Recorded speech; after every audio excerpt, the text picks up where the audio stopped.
A poor single mother walked 9 miles in the rain. To her interview, the CEO watching from his car.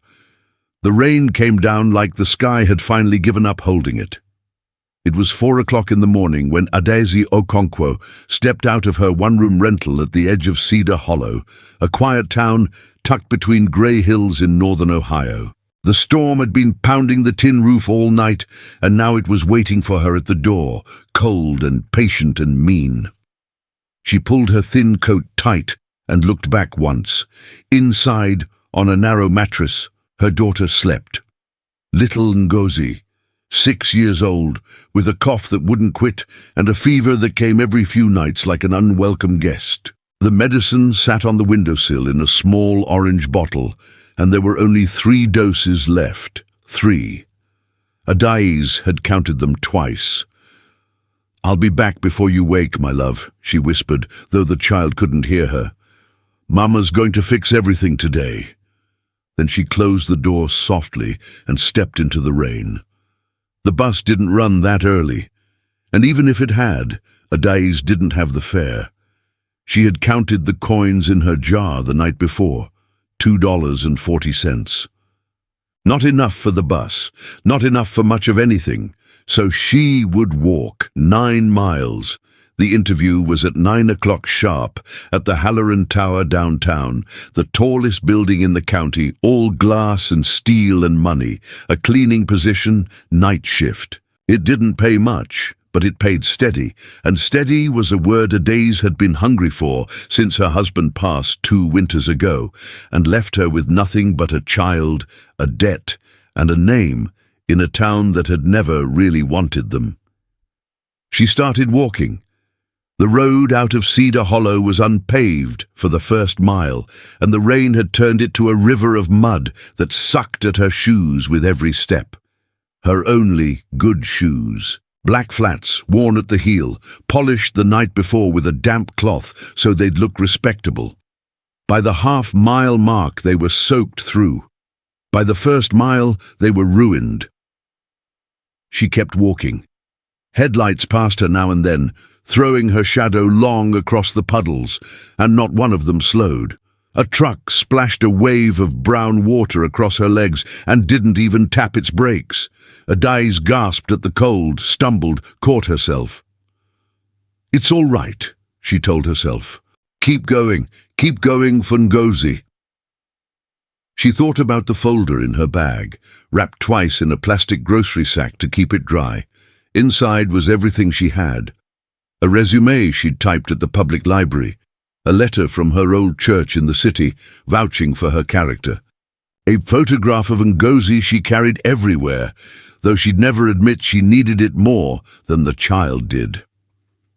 The wind picked up around the 2nd mile, and the rain turned sideways. By the time she reached the county road, the proper road, the one with streetlights and a hard shoulder to walk on, 2 hours had passed, and Adaeze was shaking so hard her teeth clicked. Her hair, which she'd pinned up neat and careful, had come loose and plastered itself to her face.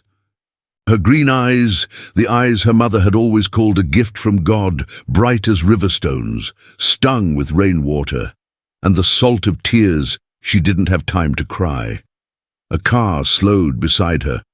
For one foolish, hopeful moment, her heart lifted. Maybe someone kind, maybe a ride for just a little of the way. The window came down, a young man's face, smirking, 2 friends laughing behind him. "Hey, lady, you know it's raining." He cackled at his own joke. "You look like a drowned cat," the others howled. The car sped off, kicking up a final insult of muddy water, and was gone. Adaeze stood there a moment in the rain. Then she wiped her face with the back of her hand, lifted her chin, and walked on. She would not let them be the thing she carried. She had her mother's voice in her bones, an old saying from the village where she was born, half a world and a whole lifetime away. The river does not stop because the stones laugh at it, so she did not stop. The miles wore on, 3, 4, 5. Her feet had gone past pain into a strange numbness, and that frightened her more than the cold did.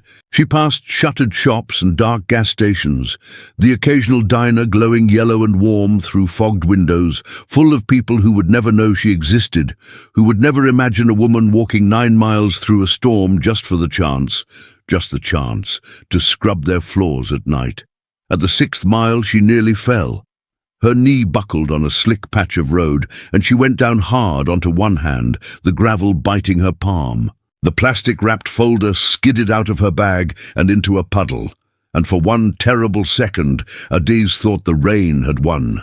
She scrambled for it, snatched it up, pressed it to her chest, and felt, through the plastic, that it was still dry. Still dry. She knelt there in the rain on the side of the road, holding that folder like it was the child sleeping back home. And she let herself cry, just for a moment, just until the count of 10. 1, she whispered. 2, 3. She did not know that across the road, idling at the curb beneath the dark windows of a closed bank, there sat a long black car. Sleek, expensive. The kind of car that did not belong on a wet morning in a poor stretch of the county. She did not know that inside it, a man was watching her. He had been watching for a while. He was somewhere near 50, with silver coming in at his temples and a face that had grown used to people doing what he said. A tailored black suit, a white shirt. A watch on his wrist worth more than Adese would earn in 5 years of night shifts. His name was known in boardrooms in 3 countries, and right now that powerful man sat very still, his coffee gone cold in his hand, and stared through the rain at a stranger kneeling in the road, clutching a folder to her chest. "Stop the car," he told his driver 20 minutes ago when he first saw her walking. "No, don't pull up, just stop. I want to watch." "Sir," the driver had said, confused.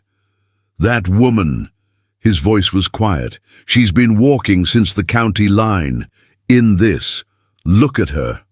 And he had watched her stumble and rise, watched the boys mock her and drive away, watched her square her shoulders and keep going mile after mile, asking no one for anything. Now he watched her kneel and weep and count herself back to her feet. 9. Adese whispered. 10. She stood.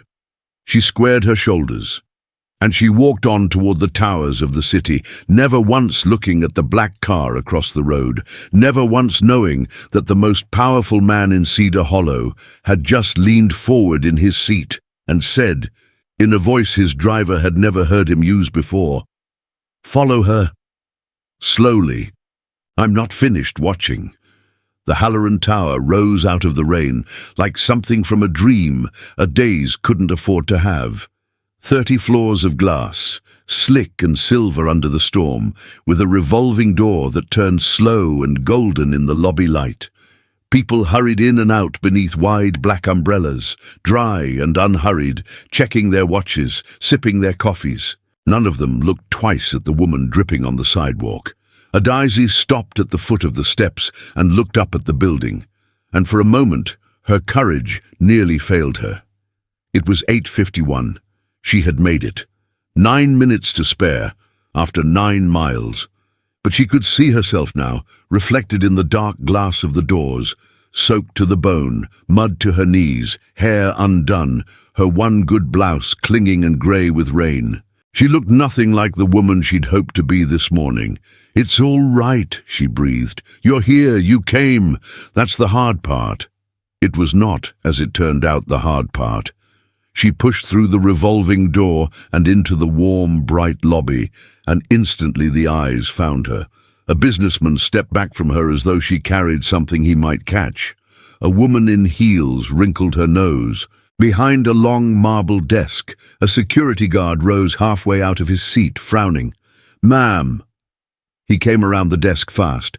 "Ma'am, you can't. This is a private building. If you're looking for the shelter, it's 4 blocks east." "I have an interview," Adese said. Her voice came out steadier than she felt. 9 o'clock for the cleaning position. Night shift. My name is Adais Okonkwo. The guard looked at her. The mud, the puddle already forming around her ruined shoes on the polished floor.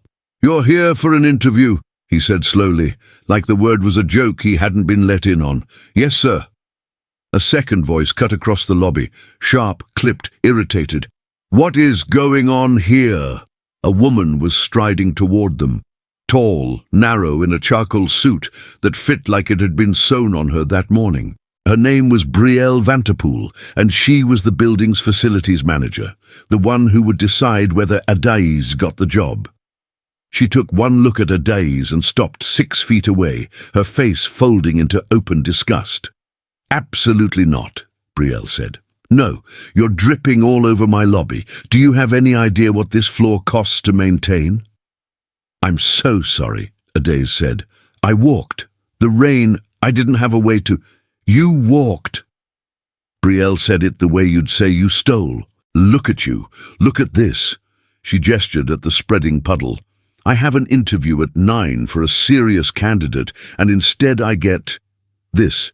Did you really think you could show up looking like a drowned animal and stand in my building?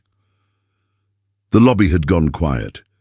People watched over their coffee cups, not bothering to hide it. Adais felt the heat rise in her face, felt the old familiar shame, the kind she'd been swallowing her whole life. She thought of Ngozi. She thought of 3 doses of medicine in an orange bottle. She held the folder tighter to her chest. My name is Adais Okonkwo, she said quietly. I have my resume here and a letter of character. I kept them dry the whole way. I'm a hard worker, ma'am. I came 9 miles because I needed the chance to show you that. I'm asking only for the chance. The chance. Brielle laughed, a short, ugly sound. Honey, the chance left when you tracked half a swamp into my lobby. Marcus. She snapped her fingers at the guard. Show her out. The east doors. I don't want this on the cameras. Ma'am, please. Out. And that was when a new voice spoke. It came from across the lobby, near the elevators. Calm, low, and somehow heavier than all the others. The kind of voice that made a room turn without being raised. Is this how we treat people who come to us for work? Brielle's whole body changed. The sneer dropped off her face like a mask cut loose. She spun toward the voice, and the color drained right out of her cheeks.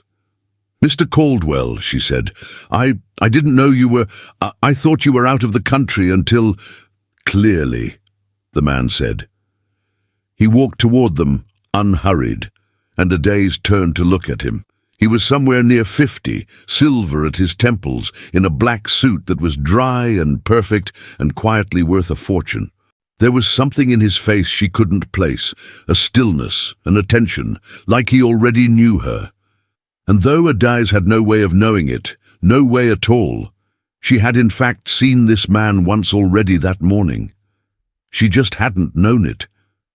Because Theron Caldwell, the man whose name was carved in stone above the door she'd just walked through, the man who owned the Halloran Tower and the company inside it and a dozen others like it across the country, had been sitting in a long black car beneath a dark bank window 2 miles back, watching a woman kneel in the rain and count herself back onto her feet.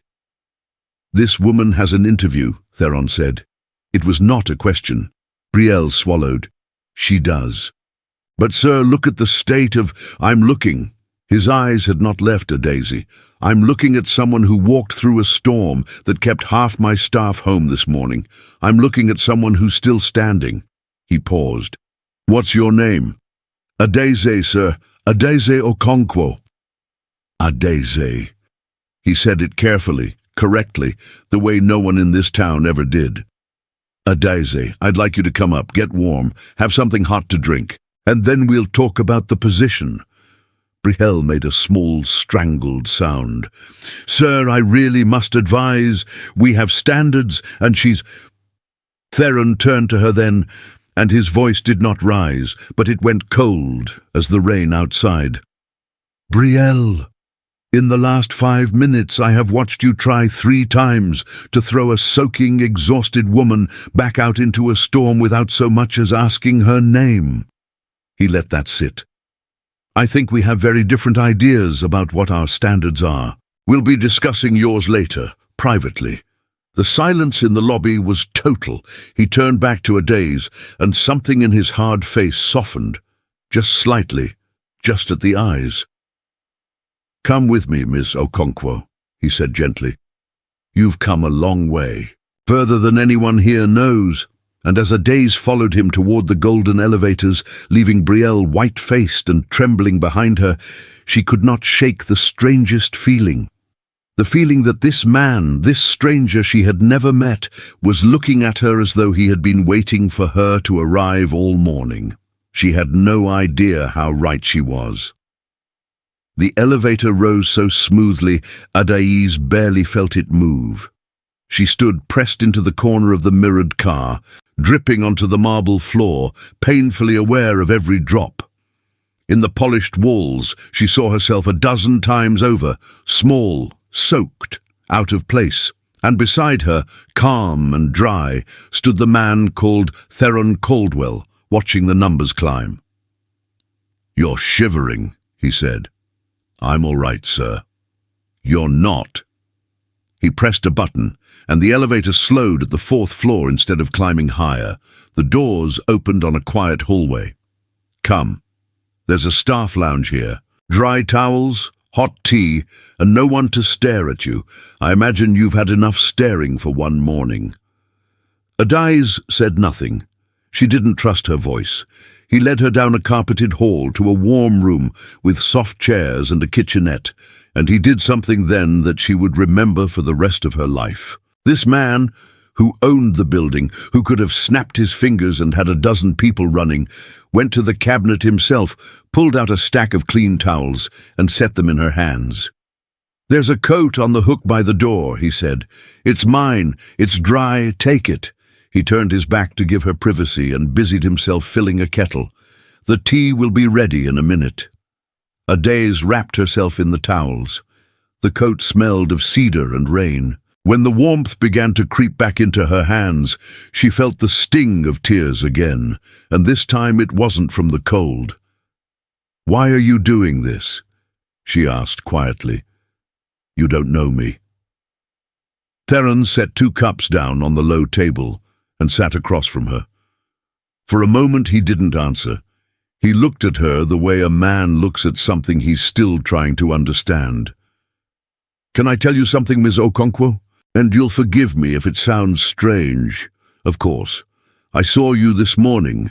He turned his cup slowly in his hands. "Out on the county road. I was in my car. You were walking in that storm, and you didn't know anyone was watching. I saw 3 boys mock you. I saw a truck soak you to the bone. I saw you fall." He paused. "And I saw you get up. Count yourself back to your feet and keep walking. I've sat in 1,000 meetings with powerful men, Ms. Okonkwo. I've never once seen anything as strong as what I watched on that road." Daisy stared at him. The man in the black car, the car beneath the bank window. She had felt it, that strange sense of being watched, and she had been right. "That was you," she whispered. "That was me. You could have offered me a ride." A flicker of something crossed his face. Regret, maybe. "Yes, I could have. And I've been ashamed of myself for the last hour that I didn't." He met her eyes. "The truth is, I wanted to see how far you'd go, whether you'd quit. I've spent 30 years learning that you find out who a person truly is not when things are easy, but when no one is watching and everything is against them." He shook his head slowly. "You passed a test you didn't know you were taking, and I'm sorry for that. It wasn't fair of me." For a long moment, neither of them spoke. The rain ran down the windows in long silver threads. "My daughter is sick," Adais said finally. She didn't know why she told him. The warmth, maybe, the kindness, the way he'd said her name right. "Ngozi. She's 6. There's a medicine she needs, and I have 3 doses left and no way to buy more. That's why I walked. That's why I didn't quit. It was never about being strong, sir. It was about her. A mother walks through any storm for her child. There's nothing special in that." Theron was quiet a long time. "There's everything special in that," he said softly. He stood, walked to the window and looked out at the grey city below. When he spoke again, his voice had changed, gone businesslike but warm underneath it. "The night cleaning position pays $14 an hour, 30 hours a week." He turned. "I'm not going to offer it to you." Adaisy's heart dropped through the floor. "I'm going to offer you something else," he went on, and the corner of his mouth lifted. "There's a position opening in our daytime facilities staff. Better hours. You'd be home in the evenings with your daughter. It pays nearly double, and it comes with health coverage. The kind that would cover a child's medicine, Ms. Okonkwo. Steady from the first day." He paused. "If you want it, it's yours. Not because I pity you, because in 30 years I've rarely met anyone I'd rather have working in my building." Adaze put her hand over her mouth. For a moment she couldn't breathe. Health coverage. Ngozi's medicine. Evenings home. Steady. That word. That beautiful word. "I don't—" Her voice broke. "I don't know what to say." "Say yes. Yes." She laughed and cried at the same time. "Yes. Thank you. Yes. Good." He smiled then, a real one, and for a second he looked years younger. "Welcome to Halloran, Ms. Okonkwo."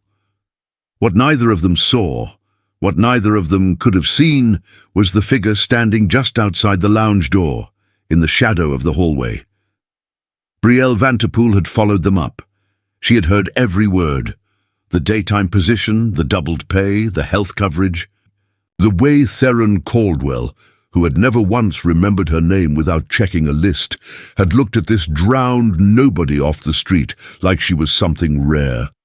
And in Brielle's narrow chest, a cold and quiet hatred took root. She turned and walked silently back to the elevator, her mind already working, already turning over a single poisonous thought. This isn't over. Not by a long way. The medicine was paid for by Friday. Adaizi stood in the pharmacy with a full orange bottle in her hand. A full one, not 3 doses but 30. And she had to step outside into the cold air so the clerk wouldn't see her cry. The health card had worked. It had simply worked the way it worked for other people, the people she'd spent her life cleaning up after. That night, Ngozi slept without coughing for the first time in months. Adaiz sat on the edge of the mattress and watched her daughter's chest rise and fall, easy and even, and she thanked God in 2 languages. The job began on Monday, and it was good work, honest work. Adaiz threw herself into it, the way she did everything, completely, without complaint, arriving early and leaving last. She learned the rhythms of the great glass tower, which floors emptied first, which offices liked their windows left cracked, which of the night staff were kind and which kept to themselves. She brought small things from home, a tin of biscuits to share, a kind word for the security guard who'd been ordered to throw her out that first morning. His name was not Marcus after all. It was Dembe, and he'd been mortified by his part in that first day. "I should have stood up to her," he told Adaiz quietly the second week over coffee in the break room. "Miss Vanterpool, I knew it was wrong. You don't cross that woman. She's got a long memory and a short fuse." "You were doing your job, Dembe," Adaiz said gently. "I don't hold it against you. None of it. That's the thing about you." He shook his head. "You should. Anybody else would. But you don't." What Adaiz didn't tell him, what she barely admitted to herself, was that she felt Brielle's eyes on her constantly, in the hallways, by the elevators, across the lobby, watching, waiting. The facilities manager never spoke to her directly, never gave an order to her face, but the cold of her was everywhere, like a draft you can't find the source of. And then there was Theron Caldwell. He was not supposed to notice a member of the facility's staff. Men like him did not. But twice that month, Adaeze looked up from her work to find him there. Once in the empty lobby late in the evening, once on the fourth floor by the staff lounge. And both times he'd stopped to ask, simply and without performance, how she was, how Ngozi was, whether the medicine was working. "She's running again," Adaeze told him the second time, unable to keep the joy out of her voice. "She runs everywhere now. I forgot she could." Something moved across his face that she couldn't read. "I'm glad," he said quietly. "Truly, Ms. Okonkwo, that's the best news I've had all week." There was a stillness around Theron Caldwell that Adaeze was beginning to understand. The men in suits hurried and laughed too loud and shook too many hands. He moved through them like a man alone in a crowd, watching everything, trusting almost no one. She would learn in time why. But she sensed even now that he was lonelier than any rich man had a right to be. One evening, a cold one, the rain back again, drumming on the great glass walls. She found him standing alone in the lobby long after the offices had emptied, looking out at the storm. "It rained like this the morning I met you," he said, without turning. He'd heard her footsteps. He always seemed to know who was near. "Do you remember?" "I'll never forget it," Adaeze said. "No."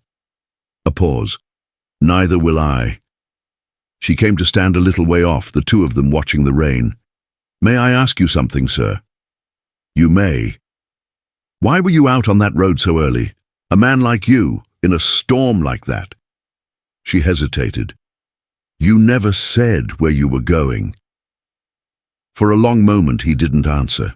When he did, his voice was low. "I wasn't going anywhere. I was coming back." He kept his eyes on the rain. "Once a year, on that morning, I drive out past the county line before dawn, to a small house at the edge of Cedar Hollow. There's no one there now, but there was once." His jaw tightened. "It's a private thing. Forgive me. I don't talk about it." "You don't have to," Adaeze said softly. "No." He glanced at her then, and there was something raw and open in his face, gone as quickly as it came. "But it's strange.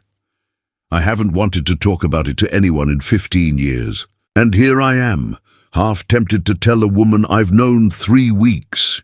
He shook his head, almost smiling. "You have an honest face, Ms. Okonkwo. It's dangerous. People will tell you things." She smiled back, and for a moment, in that empty lobby with the rain coming down, the gap between the richest man in the county and the poorest woman in it seemed to close to nothing at all. It was exactly that moment, the two of them standing close, talking low, the lamplight warm between them, that Brielle Vanterpool saw from the shadow of the mezzanine above. She had been watching. She was always watching now, and what she saw lit the slow fuse she'd been nursing for weeks. It wasn't just that this nobody had charmed her way into a job above her station. It was this. The way Theron Caldwell, untouchable, unreadable, alone, leaned toward this woman like a man warming his hands at a fire.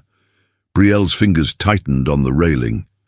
The next morning she made a phone call, a quiet one, to a man she knew who could find things out about people, old things, buried things, the kind of things that dressed up the right way and whispered into the right ear could turn a rich man's trust to ash. "I need everything you can find," she said, low into the phone, "on a woman named Adaeze Okonkwo, where she came from, what she left behind, all of it, a cold smile. And if you can't find anything ugly, find something we can make ugly." Outside, far below, Adaeze walked to work through the clearing morning, lighter than she'd been in years, with no idea at all that a storm worse than any rain was already gathering over her head. The invitation came on a plain white card, slid under the break-room door, with Adaeze's name on it in careful handwriting. The annual Halloran staff dinner, Saturday evening, the Cedarwood Hall. All employees welcome. Adais turned it over twice. All employees had never quite meant the cleaning staff before. She'd learned that much in her years of scrubbing other people's celebrations. But Dembe, reading over her shoulder, gave a low whistle. "That's new," he said. "Caldwell changed it this year. Word is, he made them put the whole staff on the list. Floor crew, kitchen security, everybody." He grinned. "You should go. You earned it more than half those suits. I don't have anything to wear to a place like Cedarwood Hall," Adais said. "Then wear what you've got and hold your head up. That's always been your trick anyway." She laughed. But that night, going through the small closet she shared with Ngozi's clothes, she found the one good dress she owned, dark green, simple, bought second-hand years ago for her husband's funeral and never worn since. She held it up to the light. It would have to do. What she didn't expect was Ngozi. "You look like a queen, Mama," the little girl said solemnly, sitting cross-legged on the mattress, watching her mother turn in front of the cracked mirror. "Like the queen in the story, the one who walked through the fire." Adai's throat tightened. "There's no queen who walks through fire, my love." "There is now," said Ngozi. "It's you." The cedarwood hall glittered.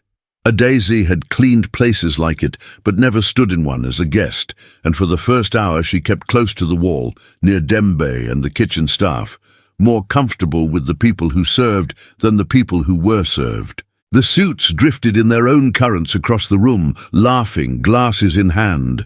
Brielle Vanterpool moved among them in deep red silk, gracious and glittering, the very picture of belonging. And then Theron Caldwell arrived, and the room turned toward him like flowers to the sun. He shook the hands he had to shake. He said the words he had to say. But Adais watched his eyes move across the room, searching, and the moment they found her against the far wall, the whole performance dropped from his face, and he simply looked relieved. He crossed the entire hall to reach her, leaving a senator's aide mid-sentence. "You came," he said. "You changed the guest list," she answered. "Dembe told me. I changed a lot of things this year." He looked at her in the green dress, and something careful and warm moved behind his eyes. "You look—" He stopped himself, started again, gentler. "I'm glad you're here, Adais." It was the first time he'd used her first name without the Ms. in front of it. They talked. Not as a CEO and a cleaner, but as two people, about Ngozi, about the village where Adais was born, about the strange long road that had carried her from there to here. Theron listened the way few people ever had, like her words were worth something. "You said once," Adais ventured, "that you drive out past the county line every year, to a house. You never told me why." For a moment, she thought he wouldn't answer. The noise of the party seemed to recede. "My wife," he said at last. "Her name was Ialoda. Everyone called her Loda." A small, sad smile. "She grew up in that house at the edge of Cedar Hollow. Poor. Poorer than you'd believe. She walked to school 4 miles each way and never once complained about it. When I met her, I had nothing either, just ambition and a borrowed suit. We built everything together. Every bit of it." His voice roughened. "She died 15 years ago. The morning I met you on that road, that was the anniversary. I drive out to her old house every year just to sit a while. Theron." His name came out of Adais without permission. "I'm so sorry." "You walked 9 miles in a storm for your child," he said quietly. "Loda would have done the same. Did the same, 100 times, before anyone knew her name." He looked at Adais with a kind of wonder.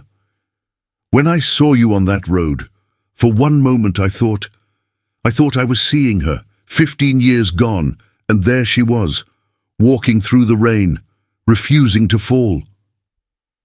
He shook his head. "That's the real reason I stopped the car. I owe you the truth of it." Adais didn't know what to say. so she said nothing and let the silence be kind. Across the room, behind a wall of smiling faces, Brielle Vanterpool watched the two of them stand close and speak low, and the red silk of her dress rose and fell with her breathing. In her clutch, her phone held a folder of documents. They had arrived that afternoon from the man she'd hired. Most of it was nothing, a hard, clean, ordinary life. But buried in it was one thing. One old thing from years ago and an ocean away that could be twisted, bent, dressed up in a lie and whispered at exactly the right moment to bring the whole shining tower down on this woman's head. Brielle had been waiting for the right moment. She lifted a glass from a passing tray, took a slow sip, and smiled to herself. Not tonight, she thought. Let her have tonight. It'll make the fall so much sweeter. The blow came on an ordinary Tuesday. Adiz arrived at the tower to find a note in her locker. Report to the executive conference room, 4th floor, 9 a.m. No reason given. Her stomach turned over. In all her months at Halloran, she had never once been summoned anywhere. Dembe found her staring at the note. What is it? I don't know. She folded it small. But I've got a bad feeling, Dembe. She was right too. The conference room was long and cold, with a glass table that ran half its length. Brielle Vanterpool sat at the head of it, calm as still water, a leather folder squared neatly in front of her. Two men from the legal department flanked her, and at the far end, looking confused and grave, stood Theron Caldwell, who, Ades would learn, had been told only that a serious staffing matter required his presence. "Sit down, Mrs. Okonkwo," Brielle said pleasantly. Adize sat. "I'll come straight to it." Brielle opened the folder with 2 fingers. "It has come to my attention that this employee misrepresented herself when she was hired, that she lied about her past." She slid a sheet of paper down the glass table. "There are records here from her home country. A criminal matter. Theft. Charges filed against one Adaize Okonkwo, never properly resolved before she left the country." She looked up, the picture of regret. "We employ this woman in a building full of confidential files and valuables, Mr. Caldwell. After dark, I felt you needed to know what we'd let in." The room went very quiet. Adaze stared at the paper. Her own name, a charge of theft, a date from 11 years ago. And in that moment, the whole warm life she'd built, the medicine, the steady job, Ngozi running in the evenings, seemed to tilt and slide toward a cliff. "That isn't—" she started. "Of course you deny it," Brielle said smoothly. "They always do." "Let her speak." Theron's voice cut across the table, low and hard. He had not sat down. "Adaze, look at me. Is this you?" She looked at the paper, then at him, and she made the choice that her whole life had prepared her for, the same choice she'd made on the road in the rain. She would not run. She would tell the truth and hold her head up, whatever it cost. "The name is mine," she said quietly. "The charge is real, but it is not what she's made it sound." Brielle's smile flickered. 11 years ago, in my village, there was a famine," Adaze said. Her voice was steady. 2 dry seasons, one after another. People were starving. My younger brother was 8 years old, and he hadn't eaten in 3 days. She kept her eyes on Theron. I took bread from a market stall, a loaf of bread and a tin of milk for my brother. The stall owner caught me and called the police, and charges were filed. I never denied it. I have never denied it to this day." She drew a breath. "I left the country 2 years later when I married. The charge was for stolen bread, Mr. Caldwell, 1 loaf, for a starving child. If that is the secret that disqualifies me, then I am guilty, and I would do it again." The silence that followed was different from the one before it. Theron Caldwell looked down the length of the glass table at Brielle Vanterpool, and his face had gone to stone. "A loaf of bread," he said. "The charge is what matters legally," Brielle began. "A loaf of bread for a starving child." Theron's voice did not rise, which somehow made it worse. "You hired an investigator. You spent company money and weeks of your time digging through 11 years and an ocean to find that a hungry girl once stole bread for her brother. And you dressed it up as a threat to our valuables and dragged it into my conference room." He set both hands flat on the glass. "Tell me, Brielle, what exactly were you hoping I'd do?"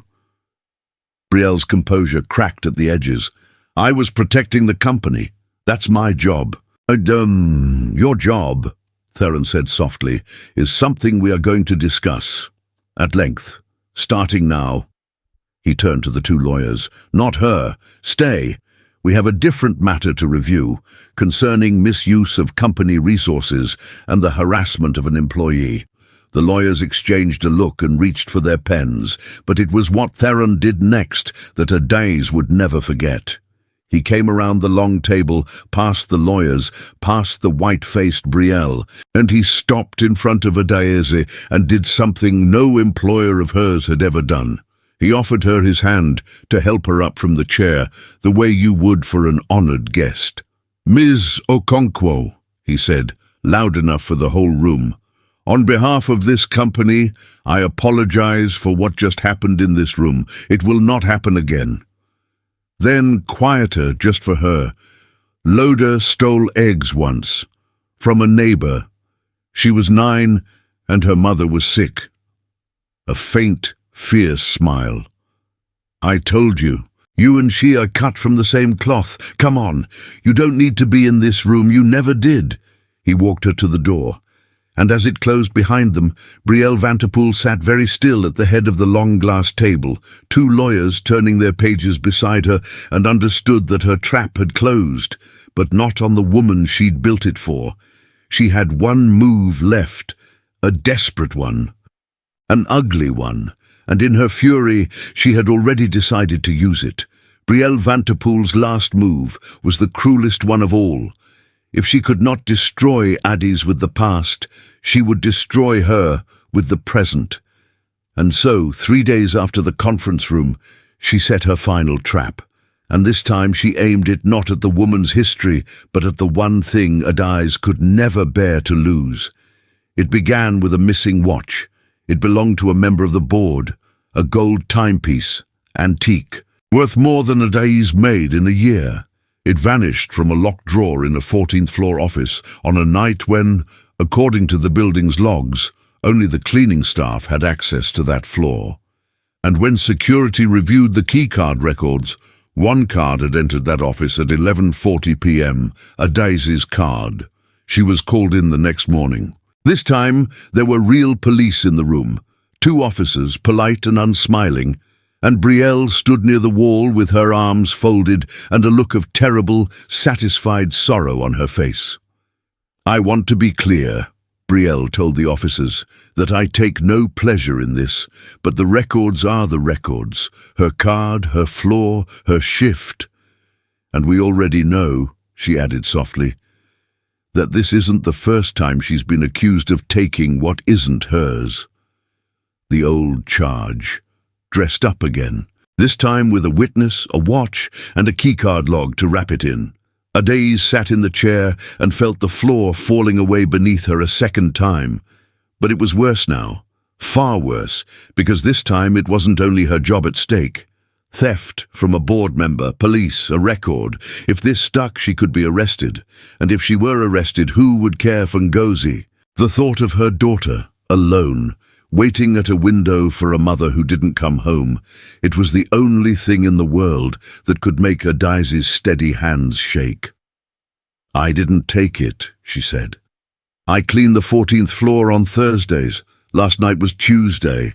I was never up there. I don't know how my card—" "Cards can be checked out from the supervisor's desk," one officer noted, reading from his pad. "Records show it was checked out under your name at 11:32 p.m. "Checked out by whom?" Adaise said. "I was on the 2nd floor all night. Dembe saw me. The cameras—" "We're reviewing the cameras," the officer said, not unkindly. Brielle's mouth curved, just slightly.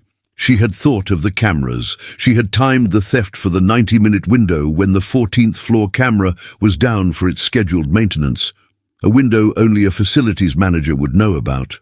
She had checked out the card herself, under Adizi's name, with Adizi's own supervisor code, which as manager she could see. She had been very, very careful. But Brielle Vanterpool had made one mistake. The same mistake the proud always make.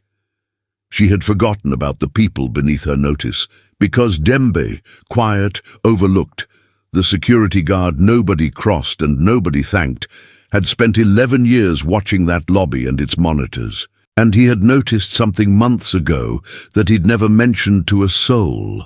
There was a second camera on the 14th floor, an old one from the building's original system, mounted in the freight corridor by the service elevator and long forgotten by everyone who'd installed the new network. It didn't appear on the modern logs. It recorded to a dusty hard drive in a closet on the ground floor, and it had been running all night.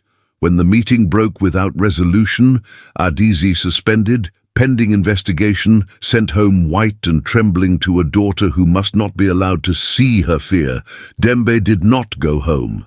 He went down to the forgotten closet, and he pulled the old hard drive, and he sat in the dark watching grainy footage of the freight corridor until at 11:51 p.m. a figure crossed the frame. It was not a Daisy. It was a woman in a charcoal suit, moving fast and certain, a key card in one gloved hand and something small and gold glinting in the other. Dembe sat back in his chair, his heart pounding. Then he reached for his phone. Not to call the police, not yet. He called the one person he trusted to do this right. The one person in that whole glass tower who had ever looked at the small people as though they mattered. "Mr. Caldwell," he said quietly when the line connected. "It's Dembe, sir. From security. I'm sorry to call so late." He drew a breath.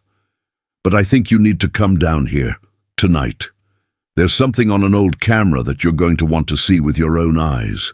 It's about Ms. Okonkwo." A pause. "And it's about Miss Vanterpool." There was a silence on the line. "I'm on my way," Theron Caldwell said. "Don't show that footage to anyone until I get there, Dembe. Not one soul. I want to handle this myself." They gathered the next morning in the same long conference room where it had all begun. Adaize was called back in, and she came, though every instinct told her to run, because running was what guilty people did, and she was not guilty. She held Ngozi's photograph in her coat pocket and pressed her thumb against it for courage. Dembe walked beside her to the door and squeezed her shoulder once. "Whatever happens in there," he murmured, "you keep your head up. Same as always. It's almost over." She didn't understand what he meant. Not yet. The room was full. The two police officers, the board member whose watch had vanished, two company lawyers, Brielle Vanterpool at the side of the room in pale grey, composed and certain, a woman watching a plan come to harvest, and at the head of the table, where Brielle had sat 3 days before, sat Theron Caldwell. "Sit, Ms. Okonkwo," he said. His face gave away nothing. "This won't take long." Adaize sat. "We're here," Theron began, "to resolve the matter of a missing watch and a serious accusation against an employee of this company. I've asked everyone here so that whatever is decided in the open, in front of witnesses. No whispers, no folders slid across tables in private." His eyes touched Brielle for half a second. "We do this in the light." Brielle inclined her head graciously. "Of course. I think the evidence speaks for itself, sir. Her card, her floor—" "Yes," Theron said. "Let's talk about the cameras." Something flickered across Brielle's face. The 14th floor camera was down for maintenance that night. Tragically, there's no footage of the office itself. "There isn't," Theron agreed. "You're quite right. The main camera was down." He paused. "How did you know that, Brielle?" The room went still. It's in the maintenance schedule," she said. I manage facilities. I'd know. You would. You'd be one of the only people in this building who would. Theron nodded slowly, as though filing it away. Here's the difficulty. The main camera was down, but this building is older than the network that runs it. And it turns out there's a second camera on the 14th floor, an old one, in the freight corridor, on a separate system, forgotten by almost everyone. He looked at her. It was not down. Brielle's composure held, but only just. I'm sure whatever it shows... Play it, Theron said. A laptop turned. The grainy footage filled the screen, the freight corridor, the timestamp, 11:51 p.m., and a figure crossing the frame, a woman in a charcoal suit, gloved, a keycard in one hand and a glint of gold in the other, moving fast and certain toward the service elevator. The face, when it turned toward the camera, was unmistakable. It was Brielle Vanterpool. The silence in the room was absolute. The board member made a small sound. One of the officers leaned in toward the screen, then straightened and turned to look at the woman in pale grey standing by the wall. Brielle's face had gone the colour of ash. That footage could be from any night, she said, and her voice had lost its silk. It's old, it's grainy, you can't possibly... The timestamp matches the theft to the minute, Theron said. The watch you're holding in your hand on that screen matches the one reported stolen, and the card you're carrying was checked out at 11:32 that night under Ms. Okonkwo's name, using a supervisor code only 3 people in this building possess. He let it land. One of them is me, one of them is on medical leave in another state, and one of them is you. Brielle's mouth opened. Nothing came out. You walked a hungry girl's 11-year-old mistake across an ocean to ruin her, Theron said, and now at last his voice rose. Not to a shout, but to something worse, something cold and final. And when that failed, you stole from this company and tried to hang it around the neck of a mother who walks 9 miles in the rain rather than ask anyone for anything. You did this. To her. In my house. He turned to the officers. Gentlemen, I believe you have what you need. What happened next happened quickly. The officers crossed the room. Brielle Vanterpool, who had glittered in red silk 3 nights before, who had spent weeks and an investigator's fee and every ounce of her poison to break a woman she'd decided was beneath her, was read her rights in front of the whole room. The watch was recovered from where she'd hidden it. The board member confirmed it as his, and as she was walked toward the door, Brielle stopped beside Adaise's chair. For a moment the 2 women looked at each other. I don't understand you, Brielle said, low and bitter. You had nothing. You came in soaked and stinking off the street. How does someone like you keep winning? Adaise looked up at her. There was no triumph in her face. Only a tired, steady kindness that was somehow harder to bear than any gloating. I never tried to win, Adaise said quietly. I only ever tried to do right by my daughter, and to do right by everyone else along the way, that's all. The rest just followed.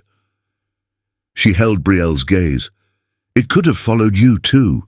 You only had to be kind. Brielle had no answer for that. They led her out. And when the door closed, the room let out a long breath, and Theron Caldwell came around the table to Adaise once more. But this time he did not offer his hand to help her stand.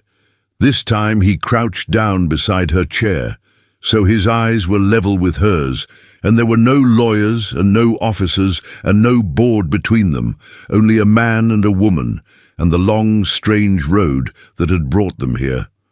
It's over, he said softly. It's really over now. I promise you.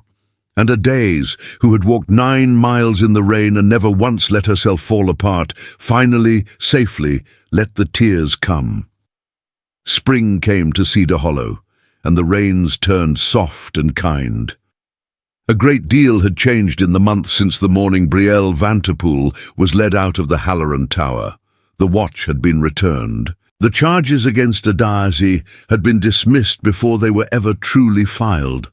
The old record from across the ocean wiped clean by a company lawyer who took the case for free and called it the easiest decision of his career. Brielle herself faced her own reckoning before the law, quietly, without an audience, which was perhaps the thing she'd have hated most. But the bigger changes were the quiet ones. Dembe, overlooked, underpaid, the man who had remembered a forgotten camera and refused to let an innocent woman fall, was promoted to head of building security with a raise that let him move his mother into a better apartment across town. Theron Caldwell shook his hand in front of the whole staff and called him simply the most honest man in this building. Dembe didn't stop smiling for a week, and a days. A days no longer cleaned the floors of the Halloran Tower. Not because she was ashamed of it, she would never be ashamed of honest work, but because Theron had asked her to help him build something new. A foundation in his late wife's name, the Ayaloda Fund. It paid bus fare and interview clothes and first month's rent for people trying to climb out of hard places, the people who walked 9 miles in the rain because no one had ever given them a ride. Adais ran it. There was no one alive better suited to it. You'll be helping 100 women a year who are exactly who you were, Theron told her the day he offered it. Who better to decide who gets the help? You know the look. You wore it. She took the job. Of course she took it. And somewhere along the way, slowly, the way the best things happen, the two of them stopped pretending the thing between them was only friendship.